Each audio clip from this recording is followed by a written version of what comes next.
बरं तुला स्ट्रेस येतो ना, तू एखादी वेब सिरीज बघ किंवा अरे मालिका सुरू होणार आहे, बस तू बघ. नाही ग निकिता माझं कॉन्सन्ट्रेशनच होणार नाही अजिबात. मग एक काम करतोस का, मला भाजी चिरून दे, म्हणजे माझी हेल्प सुद्धा होईल आणि तू डिस्ट्रॅक्ट होशील. ये चल चल. माझं बोट कापलं तर त्याला जबाबदार तू असशील, लक्षात ठेव. अरे सगळ्याला जबाबदार मीच असते की नाही नेहमी. मी बघून घे, तू चल. पण स्ट्रेस कमी होईल त्याने. कमी? स्ट्रेस कमी करायचे 101 रामबाण उपाय आहेत माझ्याकडे. चल तू तुला दाखवते. ये चल. चल स्ट्रेस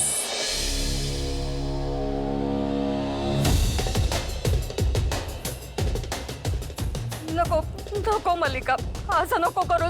मी माफी मागते ना, मी तुमच्या सगळ्यांची माफी मागते. समर, तू आनंदी, मी तुमची माफी मागते. मी पुन्हा असं काही नाही करणार, पण प्लीज हे नका करू.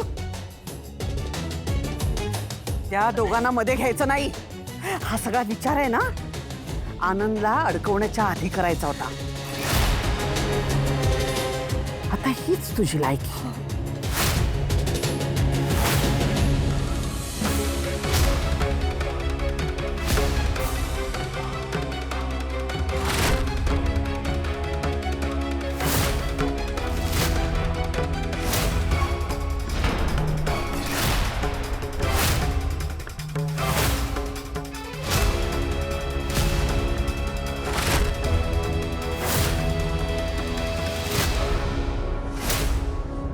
आता परत कधीच मला तोंड दाखवायचं नाही. या घरात पाऊल सुद्धा ठेवायचं नाही. तुझी आणि माझी मैत्री संपली. Get out.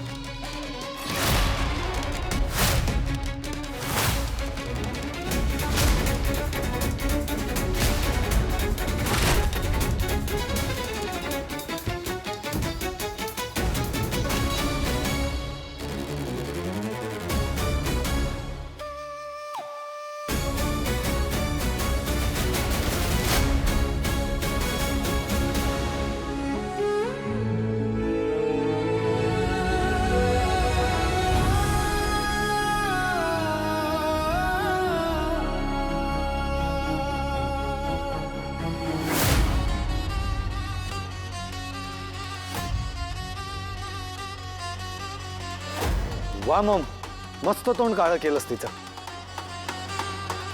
मम्मा अगदी योग्य न्याय केलायस तू. तिच्या बरोबर आहे ना, असंच झालं पाहिजे. मल्लिकाचं काय कौतुक करताय? नंदूचं करा कौतुक. परत एकदा ना सत्याच्या बाजूने उभी राहिली ती. नुसती उभी नाही राहिली, सत्याच्या बाजूने लढली पुन्हा. आणि सत्य आपल्या समोर आणलं.